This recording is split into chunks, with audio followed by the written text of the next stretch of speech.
Generally there exist inverse relation, मतलब opposite relation between price and quantity demanded.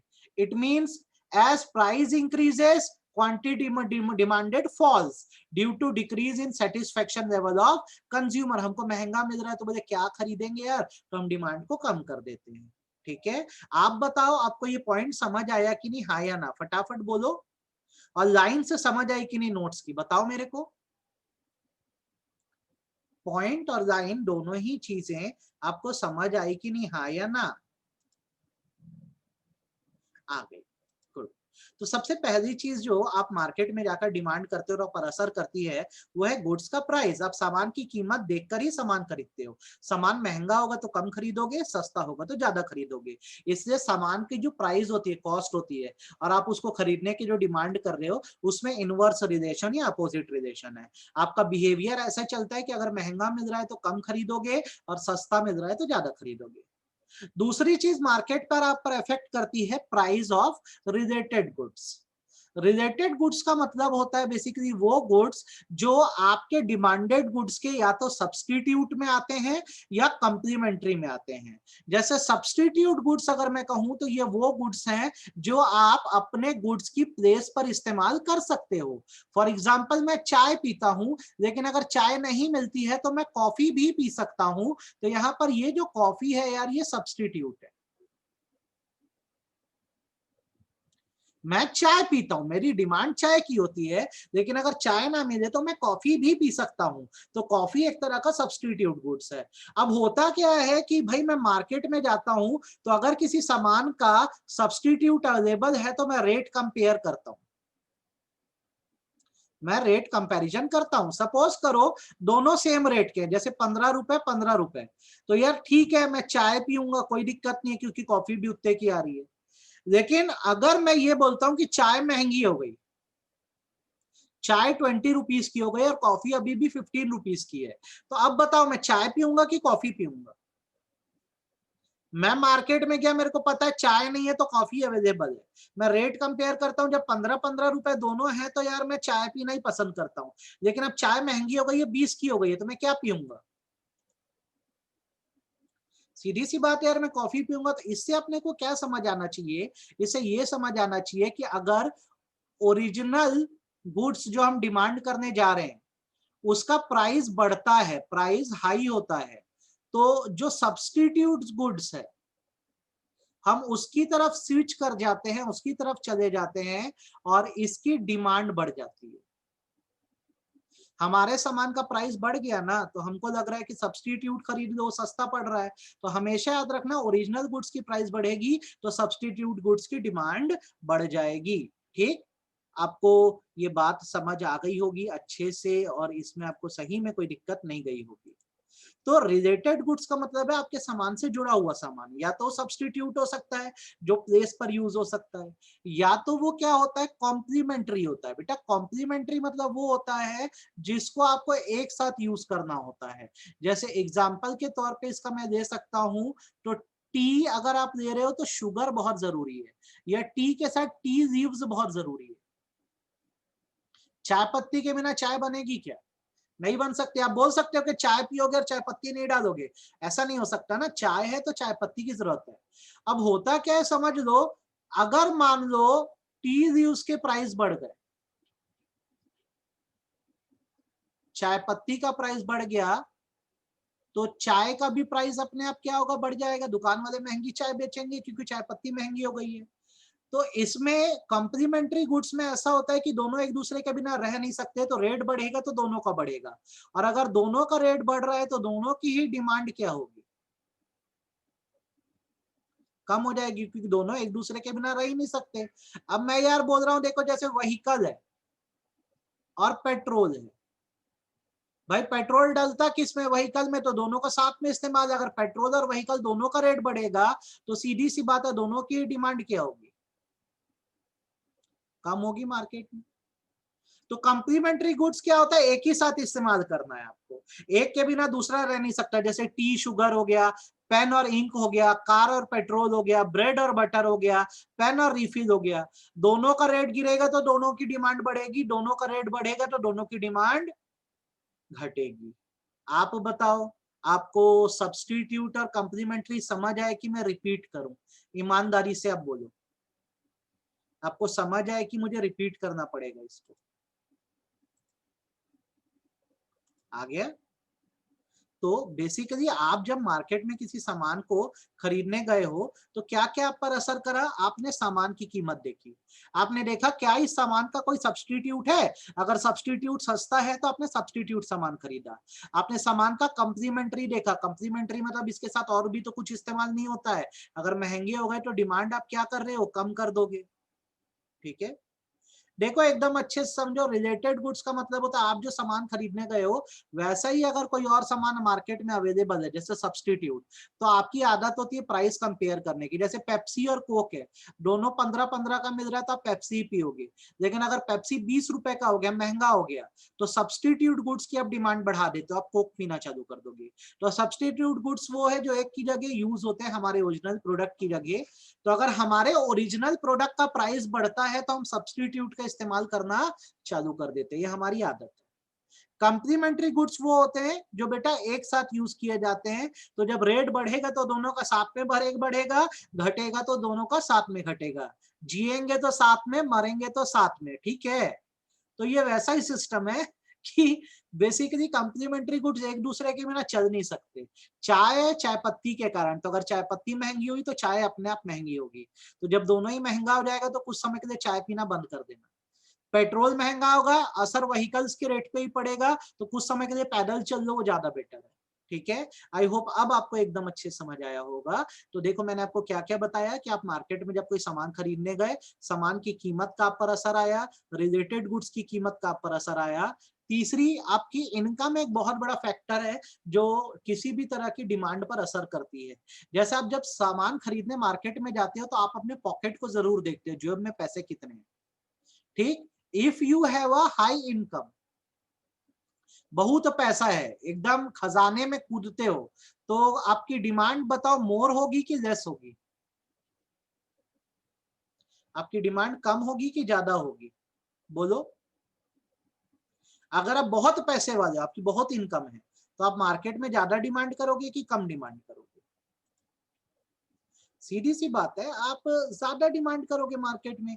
और अगर आपके पास उतना पैसा नहीं है तो क्या होता है, आप एडजस्ट करके चलते हो, आपको लगता है कि जितना है उसमें चलाना पड़ेगा, तो आप कभी भी चीजों की डिमांड कम करते हो। अब यहाँ पे लाइंस को पढ़ के देख लो, demand for a commodity is also affected by income of the consumer, however the effect of change in income of demand depends upon the nature of commodity under consideration. If the given commodity is normal goods, then increase in income leads to rise in demand, while decrease in income reduces the demand. I hope आपको ये line समझ आ गई होगी और line में दिक्कत नहीं आई होगी। कमाई बढ़ेगी तो डिमांड बढ़ेगी, कमाई घटेगी तो डिमांड घटेगी। नेक्स्ट जो फैक्टर हम पर असर करता है, वो फैक्टर जो होता है बेटा, वो होता है हमारा टेस्ट एंड प्रेफरेंस। हमारा taste and preference, taste and preference का मतलब होता है हमारी हैबिट्स, हम क्या चाहते हैं। इन केस कोई चीज ऐसी है जो हमें बहुत ही ज्यादा पसंद है, जैसे आपको एग्जांपल के तौर पे मैं दे दूं आईफोन। अब अगर आपको आईफोन की लत लग गई है तो कभी भी कोई भी मॉडल लॉन्च हो, आपकी डिमांड हमेशा हाई रहेगी इसको लेकर। ठीक, आपको माइक्रोमैक्स का मोबाइल बिल्कुल पसंद नहीं है, तो कितना भी अच्छा मॉडल ला दे उसको लेकर आपकी डिमांड हमेशा लो ही रहेगी। तो आप क्या पसंद करते हो इस पर भी डिपेंड करता है। अगर आप किसी चीज को प्रीफर करना चालू कर देते हो, मतलब पसंद करना चालू कर देते हो, जो बेटा उसकी डिमांड अपने आप बढ़ जाती है। और जब आप किसी चीज से चिढ़ना चालू कर देते हो तो उसकी डिमांड क्या हो जाती है, घट जाती है। सही बोल रहा हूँ कि गलत बोल रहा हूँ, ये बताओ। और आपको ये बात समझ आई कि नहीं है? मार्केट आपसे चलता है, आप खरीद रहे हो तो मार्केट चल रहा है ना। आपको जब कोई चीज पसंद होगी तो आप डिमांड बढ़ा दोगे, और आपको चीज पसंद नहीं होगी तो आप डिमांड घटा दोगे। तो आज मैं मार्केट में गया हूं और मेरे पास दो चीजें खरीदने की चॉइस है, वन थिंग इज दलिया and other thing is samosa. तो मुझे बताओ क्या ज्यादा पसंद होगा दोनों में से? मैं मार्केट गया, मुझे दलिया मिल रहा है और समोसा मिल रहा है, तो मैं क्या खरीदना चाहूंगा, मुझे क्या पसंद होगा, मेरे टेस्ट बड्स को क्या अच्छा लगेगा? सिंपल सी बात है यार, समोसा अच्छा लगेगा तो समोसे की डिमांड बढ़ी ना। मैं सिर्फ अभी अपना पॉइंट ऑफ व्यू बोल रहा हूं, मैं इंडिविजुअल हूं। मैं मार्केट में गया तो मेरे पर क्या असर किया? सबसे पहले सामान का प्राइस, फिर रिलेटेड गुड्स का प्राइस, फिर मेरी इनकम का लेवल, फिर मुझे क्या पसंद है और क्या नापसंद है, ये मुझ पर असर किया। नहीं करेंगे अभी, हाफ ईयरली के पहले तो इसको मैं रिवाइज कराऊंगा, फिर इलास्टिसिटी को हाफ ईयरली दे दोगे तो कराऊंगा। देन बात आती है फ्यूचर को लेकर, फ्यूचर एक्सपेक्टेशन। हमेशा याद रखो बेटा, फ्यूचर क्या होता है? अनसर्टेन होता है, किसी ने फ्यूचर को देखा नहीं है, नॉट क्लियर भविष्य में क्या हो। लेकिन अफवाहें बहुत उड़ती हैं।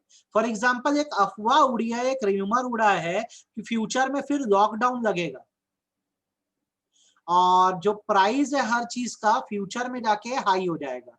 फ्यूचर मतलब 2021 में हर चीज महंगी हो जाएगी।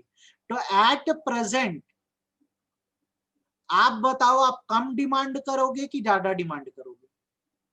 फ्यूचर में सब कुछ महंगा हो जाने वाला है, तो आप कम डिमांड करोगे कि ज्यादा डिमांड करोगे आज के दिन 2020 में? बोलो।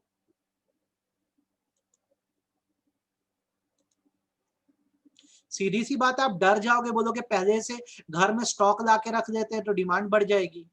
और आपको कहीं कोई ये बोल दिया कि फ्यूचर में 2021 में मान लो ये चीज सस्ती होने वाली है, आज जो रेट है उससे बहुत कम होने वाला है, तो एट प्रेजेंट आप इस चीज को खरीदना चाहोगे कि फ्यूचर में खरीदोगे?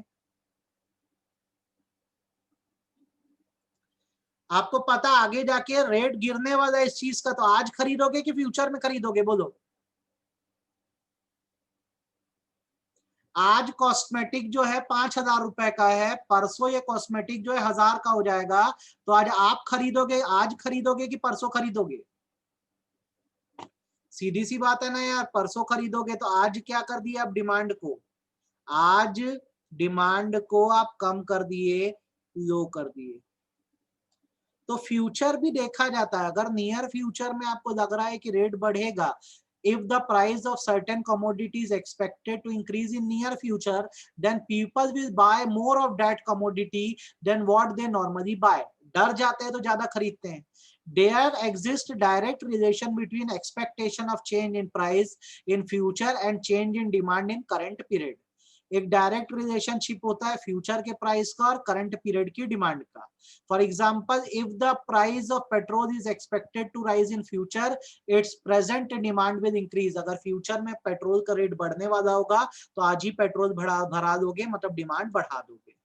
आप बोलो, आपको ये बात कितनी समझ में आई अभी तक? आपको नोट्स समझ आ रहे हैं कि नहीं आ रहे हैं? इसको आज ही के आज पढ़ देना है, फटाफट बोलो, हैंड रेस करो सब लोग, मुझे जानना है इतना समझ आया कि नहीं। सब लोग हैंड रेस करके बताओ मेरे को।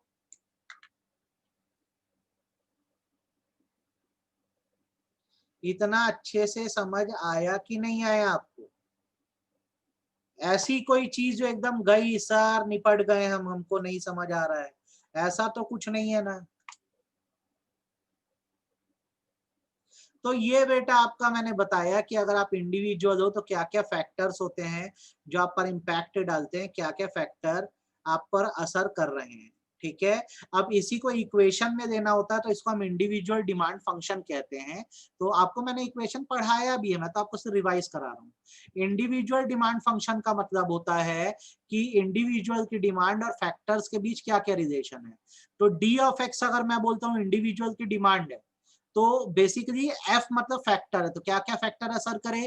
पी ऑफ एक्स मतलब price of the commodity, P of R मतलब price of related goods, Y मतलब मैंने इनकम बताया, टी मतलब टेस्ट बताया, एफ मतलब फ्यूचर बताया है। यहाँ पे वेयर करके आपको दे भी दिया है, देख लो। डी ऑफ एक्स मतलब डिमांड फॉर द कमोडिटी, आप जो खरीदने जा रहे हो।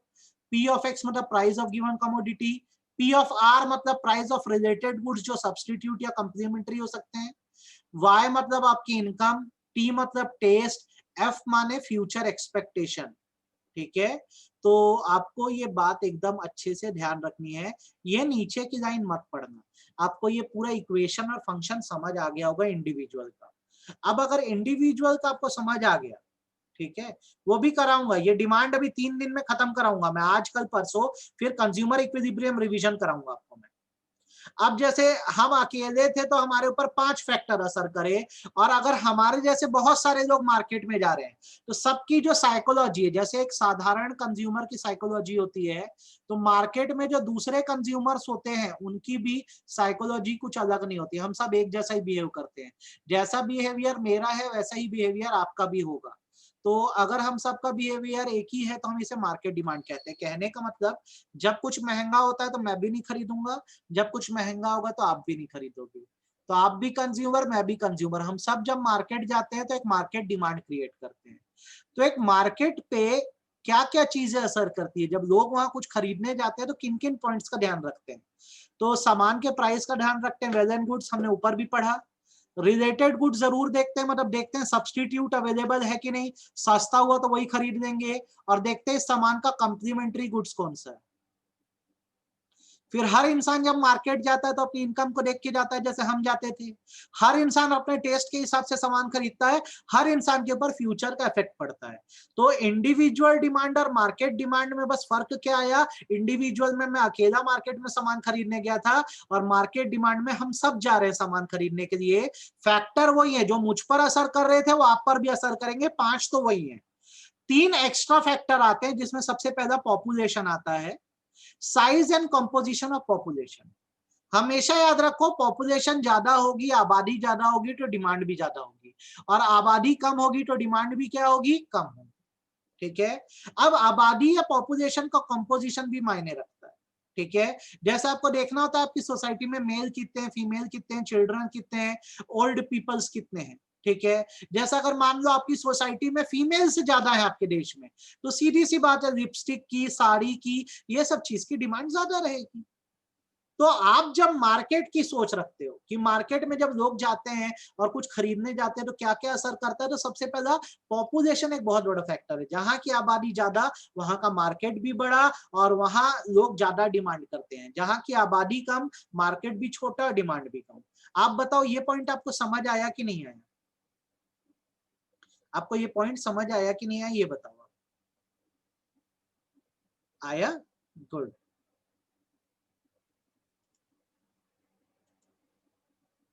अच्छा, दूसरी चीज, वेदर और सीजन भी बहुत ज्यादा मैटर करता है जब आप किसी चीज की डिमांड करते हो। जैसे जब विंटर सीजन आता है तो हम सबकी साइकोलॉजी होती है कि स्वेटर खरीदना है। आप भी वही सोचते हो, मैं भी यही सोचता हूँ। और जब रेनी सीजन आता है तो आप भी यही सोचते हो, मैं भी यही सोचता हूँ कि हमको रेन कोट खरीद लेना चाहिए या अम्ब्रेला खरीद लेना चाहिए। तो बेसिकली मार्केट में जब कंज्यूमर जाते हैं तो सीजन देखकर भी सामान खरीदते हैं। जैसा मौसम होता है या जैसा वेदर होता है वैसे डिमांड करते हैं।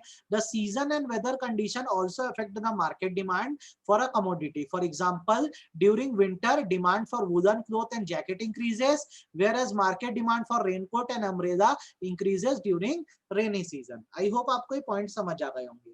तो अगर आपको मैं क्वेश्चन एग्जाम में पूछ दूं what are the factor affecting market demand, तो आपको ये ऊपर के 5 तो लिखने ही होंगे, साथ में एक्स्ट्रा 3 क्या क्या है, पॉपुलेशन आया, सीजन आया, और तीसरा आता है डिस्ट्रीब्यूशन ऑफ इनकम। हमारे देश में इनकम या जो कमाई का डिस्ट्रीब्यूशन है बहुत अनइवन है।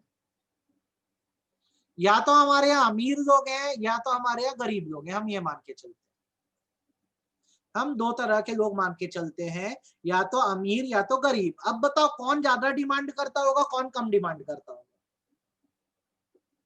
कौन ज्यादा डिमांड करता होगा, कौन कम डिमांड करता होगा? हमारे यहाँ अगर देश में दो तरह के लोग हैं, मैं मान लूं अमीर और गरीब, तो कौन ज्यादा डिमांड कर रहा है, कौन कम डिमांड कर रहा है? रिच ज्यादा डिमांड कर रहे हैं और पुअर जो है कम डिमांड कर रहे हैं। बस इतना सही हिसाब किताब है। तो आप मार्केट के बारे में सोचे, कोई भी बाजार आप ले सकते हो, जब वहां कंज्यूमर सामान खरीदने गया तो उस पर क्या क्या चीजें असर करी। तो demand for the commodity factor क्या क्या अफेक्ट करे, P of X. P of X मतलब क्या, price of given commodity. X का मतलब होता है बेटा goods. P of R, R का मतलब रिलेटेड गुड्स। वाई मतलब इनकम। टी मतलब टेस्ट। एफ मतलब फ्यूचर। ये तो ऊपर इंडिविजुअल डिमांड की तरह ही हो गया।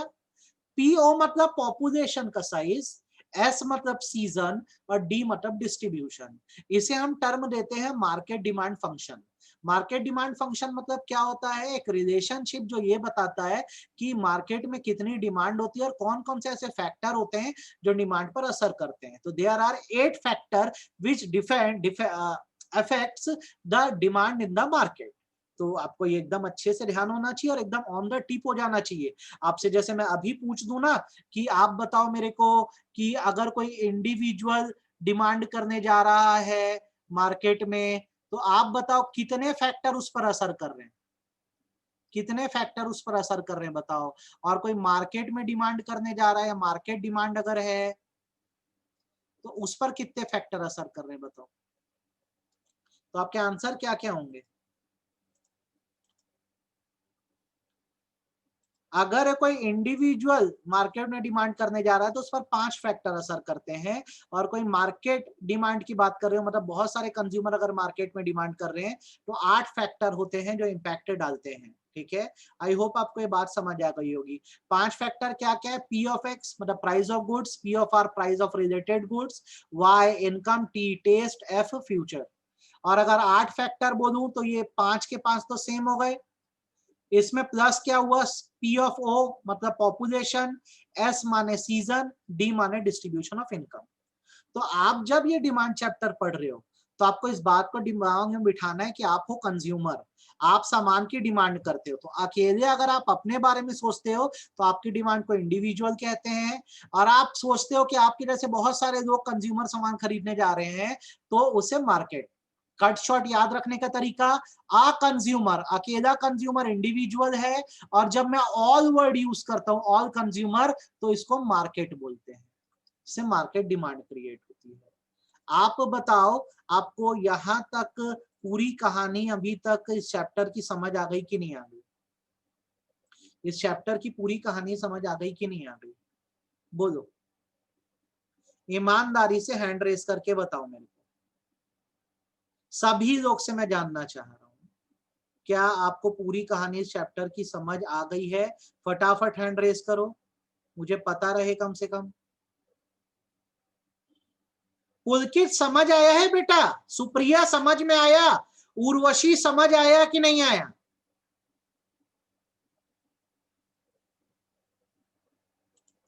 तो आपको अभी मैं सिर्फ रिवीजन कराऊंगा। आपको मैंने इतना बताया, शीट लो, इतना पढ़ डालो आप, शीट से इतना कम से कम आप पढ़ डालो। क्वेश्चन का भी पैटर्न बताऊंगा 2 दिन बाद, मैं भेजता हूं इसका पैटर्न, तो एकदम अच्छे से बन जाएगा तुमसे। तो ये क्या है आपको इतना बता दिया। कल हम मिलेंगे ना तो हम लॉ ऑफ डिमांड की पूरी थ्योरी आपको पढ़ना मैं सिखाऊंगा, कल हम लोग पढ़ेंगे इसको। तो ससम्मान इतना तो आज पढ़ ही देना कम से कम। 3 दिन लूंगा, आज कल परसों, ये खत्म करा के मैं आपको कंज्यूमर इक्विलिब्रियम रिवाइज करवाने वाला हूँ। ठीक है, दैट्स इट, आज इतना कर रहे हैं बेटा। Bye bye.